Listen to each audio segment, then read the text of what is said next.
Welcome to another episode of Robbie Comics. My name is Robbie, and these are comics.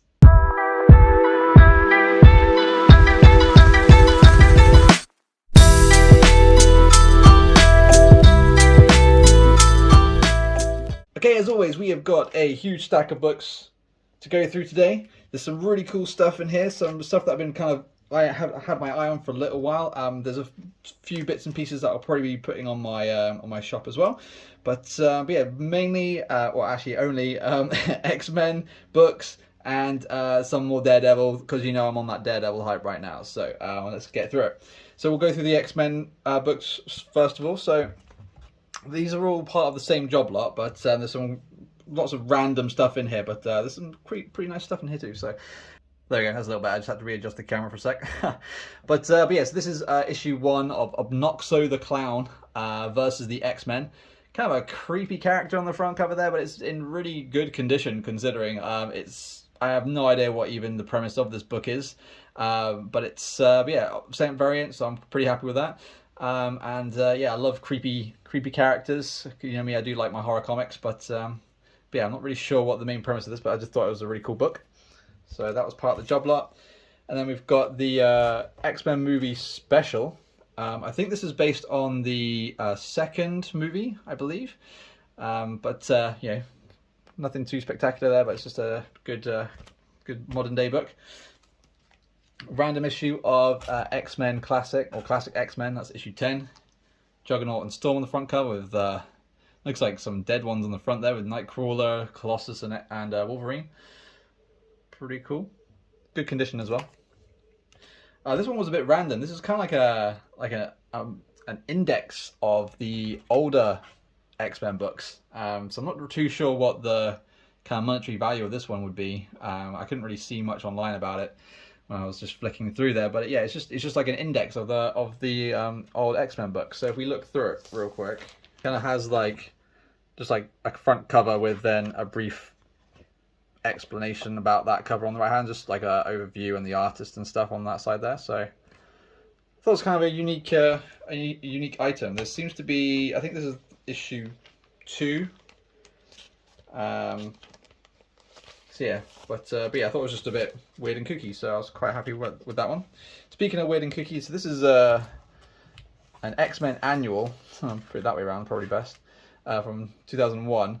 But when I was looking at it, I initially thought, oh man, the spine looks like it's been split wide open. But oh no, the spine is this way around. And it reads that way. It reads landscape rather than portrait. So the artwork in this is really cool and kind of dark and creepy, which I quite like. But I don't really know much about this book. But it's kind of like really cool, like pastel-y charcoal things going on there, imagery. Yeah, so it's almost like someone's sketchbook. Which I thought was kind of cool. I don't know if it's like a one-shot or I mean it's an annual, so maybe it's, you know, ongoing annual series. But yeah, I thought that was pretty cool. And then we've got an actual X-Men annual in the normal format that we're all used to, which is part 2 of the Shatter Shot, I guess, run. But yeah, 1992, so a good modern day book. Pretty good condition as well. The spine looks pretty nice as well, because I know the X-Men annuals have got the thicker spine, so. Really nice book to add. Then another random modern day book with a cool version of Wolverine on the front cover there. X-Men Deluxe from, I think it's probably late 90s by the looks of it. But not too shabby. And then we've got another modern X-Men book. At Last, The Wedding of Scott Summers and Jean Grey. Pretty cool. Some of the X-Men characters in there. This one looks like it's, again, another X-Men annual, but actually it's still in its original sort of plastic wrap, which I thought was kind of cool. So I've kind of kept it in there and then bagged and boarded it, so it's kind of preserved a little more. I think it's because they have like little playing cards in there, I think. Don't know, can't remember, but yeah, still nice condition. Again, the spine is pretty good on that as well, so all things considered, quite happy to add that to my lot. Like I said, most of those X-Men books, I think with the exception of the landscape annual, I'll probably put it on my list. But the main reason why I got this job lot was because of this next book. One of the people I follow on YouTube, Lunch Money Comics, he always goes on about this book. He always sort of picks it up as he as he goes through like flea markets and stuff in America. So when I saw this, I was like, oh, that's that comic. And so this is basically the Hope Heroes for Hope from, I think it's like 1985, which was designed, as you can probably read from here, to kind of like raise awareness about hunger in Africa, and any of the proceeds that went to sort of selling this book went to the American Friends Service Committee to assist in their work on behalf of African famine relief and recovery. So I thought it was kind of like a good, like, key part of sort of comic history, and how like comics, you know, can be used for good. Kind of cheesy, but yeah, but I thought it's in okay condition. There's some like sticker goop right here, and yeah, like I said, I've since seeing it on Lunch Money Comics, I've kind of wanted a copy for myself, for my own collection. So yes, I thought when I saw the job lot, I mean the job lot. So all those comics, all those X-Men books were about $5. I probably would have paid $5 just for that one book. So the fact that it was in there plus some extras was definitely a bonus for me. Okay, and moving on to continuing on with the Daredevil hype that I'm on at the minute. Oh man, it's a real issue. So some more later books, but then I've picked up one or two earlier books as well. So we'll go through those. So we've got issue 306, crazy front cover Spider-Man on there. The Surgeon General has Daredevil and Spidey just where she wants them, in critical condition. It's absolutely terrifying. And then we've got issue 285. Not much good. Well, yeah, there's not a lot of drama happening on this front cover in terms of like, normally they have like big speech bubbles and things saying like, oh, on today's episode it's this, but it's just kind of just Daredevil, I guess, walking away from a fight for some reason. So yeah, 285. Most of these are actually in really good condition. The odd spine tick here and there, but apart from that, like, corners are crispy. Definitely could do with a clean, but you know, then pretty good. Daredevil 284. Who is the Man in Black? And where is Daredevil? Really nice front cover. Great book. This one's pretty funky. Heart of Darkness 278. Love the design of this character on the front cover. All the spines and the tail. It's really cool. Very dynamic shot. You can see just Daredevil's fist is like, obviously just been punching the crap out of this character. Super awesome.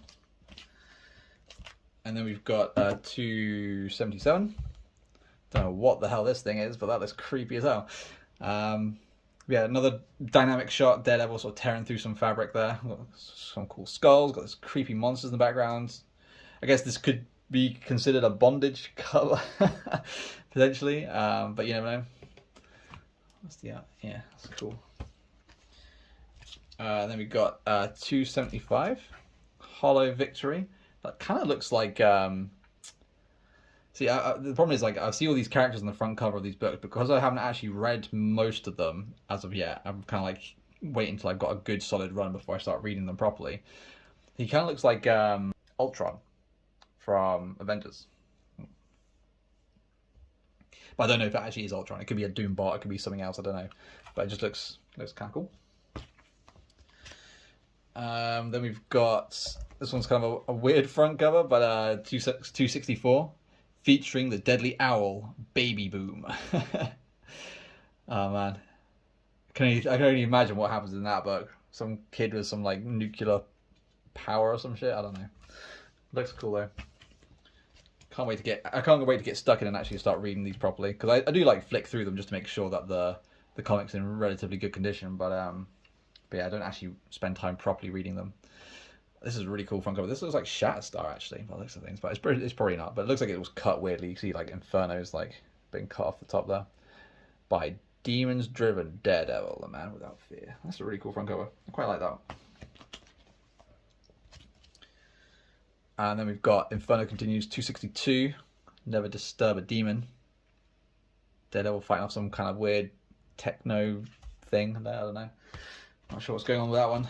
Then we're going to get into the more dynamic stuff now. So we've got 261, Fabulous Human Torch. Only one man can fight the missing Daredevil, and only one man can stand the heat in Hell's Kitchen. Looks cool. That's like, there's loads of like, I love this shot. You got this like Human Torch straight down the middle. You got all the city around him burning. Some guys on the floor dead and burning. It's crazy.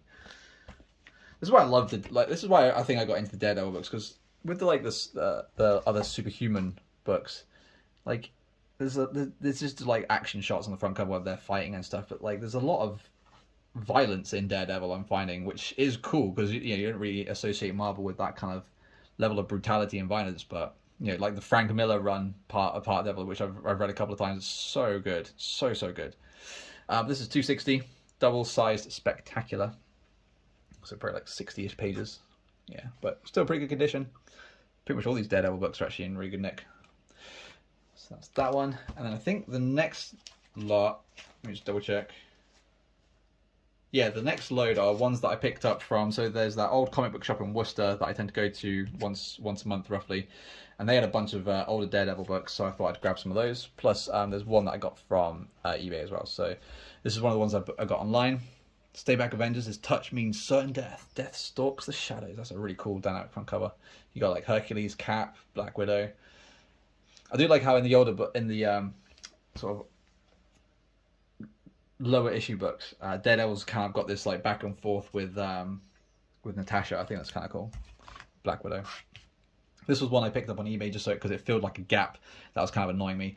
But yeah, it's Daredevil with no, what's his name? I think it's Blackwing. I think it is essentially Batman ripoff, or if Batman was an actual villain and had control over giant bats, basically. if you're not sure. But this is issue with Blackwing. I think it kind of like rounds off like a small run with Blackwing in it. But there's 122, really good cover, really good copy as well. Another Blackwing featuring on the front cover, Daredevil 118. The most offbeat Daredevil thrill festival. Circus spelled sideways is death. Hilarious. I recognize this character. He's in one of the She-Hulk, Sensational She-Hulk books. I can't remember what his name is though, but yeah. Still very cool. Who says this isn't the Marvel age of mind-bending mayhem? It's great. And then we've got issue 112. Moving away from Blackwing, we've got the Mandrill. Some crazy baboon-looking villain. He tracked me halfway across the continent, masked man, only to meet your fiery doom. Again, it's another Black Widow one. Oh, it's interesting how her hair's black here. I wonder if that's a printing error. That's cool. And then the last but not least book, the one that I picked up from the comic shop, I paid a little bit too much for this one because I genuinely thought it was kind of like his second or third appearance, but I don't think it is. But it's Daredevil 26 with Stiltman on the front cover. I hope he does actually appear in the Armor Wars series. I know there's rumors about it, so I'm trying to get a good copy of, I think it's issue 7, the first appearance of Stiltman. So hopefully that will be featured in the video soon. But yeah, I thought this looked super cool. Like I said, I think I paid a little bit too much for it after checking eBay prices, but just to be able to pick it up there and then and get it with the other Daredevil books was totally cool with me. Yeah, who doesn't love Stiltman? He's such a crazy character. Absolutely love him.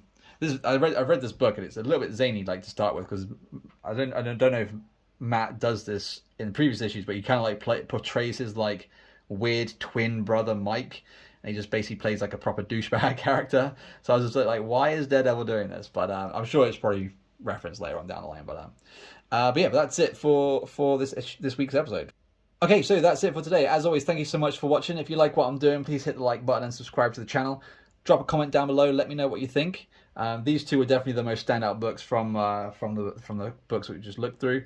Definitely happy with the Heroes for Hope. Hopefully I can get that sticker group off. And like I said before, who doesn't love Stiltman? Absolute legend. But that's it for today. So as always, thank you so much for watching. Stay crispy. And peace out.